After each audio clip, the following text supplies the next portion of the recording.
朋友分享的这个韩式火锅的做法真的是太赞了，天冷来上一锅，香辣浓郁，热气腾腾，超级满足。它不仅做法简单，性价比还超高，一份猪骨加几颗土豆，只要10刀就能轻松搞定。今天的主要食材就是一大份猪脊骨和几颗土豆，这里猪骨刚好4斤，这个量完全够我们一家4口饱饱的吃上一顿。首先我们需要给猪骨焯一下水，把所有猪骨全部放入汤锅里，加葱段、姜片和料酒，倒清水没过猪骨，开火加热，保持中小火，慢慢加热，把水烧开。等待的时间，我们来准备一下一会儿炖骨头会用到的配料：苹果1颗，清洗干净之后切成大块；洋葱1颗，对半切开；准备几片生姜，2片香叶，再就是必不可少的韩国大酱。4斤骨头取差不多3大勺的量就够了。水开后，我们用滤网把浮在表面的血沫子撇干净，搅拌一下，你会发现除了血沫，里面还有很多凝固的血渣子，也可以把它们打捞一下，让汤更干净。然后不要关火，把猪骨从水沸的地方捞出来，这样夹出来的猪骨就会干干净净，完全不需要再次清洗。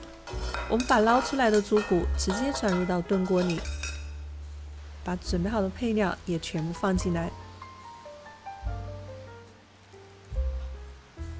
加入开水没过骨头，盖上盖子，中小火慢炖1个小时。利用这个时间，我们来准备一些白菜叶子，直接用手撕成大块，再丢入开水锅中汆烫一下。烫熟之后捞回大碗里，先放一边，让它稍微冷却一下，我们再来处理。这时候我们就可以来准备一些搭配用的调料。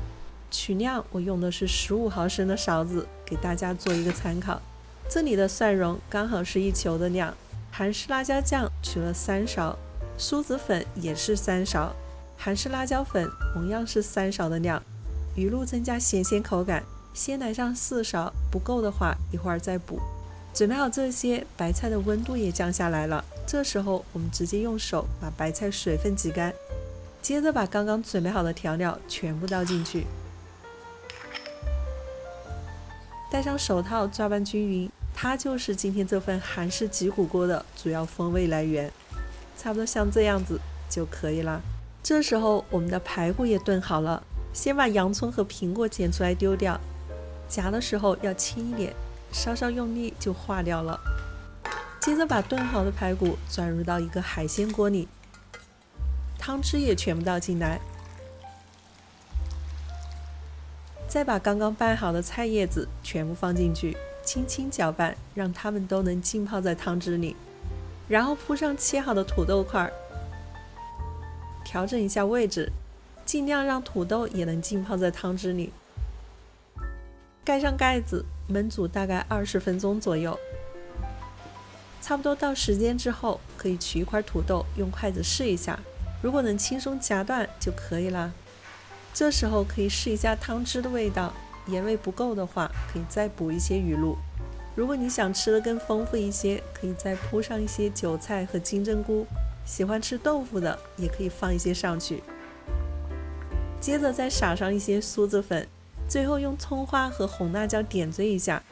就这样，一份香气扑鼻、色泽诱人、味道浓郁的韩式脊骨土豆锅就做好了。这道菜的最大特色就是需要用火炉边煮边吃。听着这咕嘟咕嘟的声音，小薇已经忍不住要先试试看了。排骨经过2轮炖煮，不仅软烂脱骨，还超级入味。土豆炖得粉粉糯糯，一夹就碎。它不仅吸满了汤汁的精华，还让一部分淀粉融进了汤里，让整锅汤喝起来更加香浓。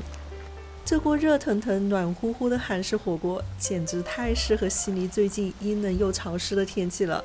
如果能再搭配小壶清酒，幸福感瞬间拉满。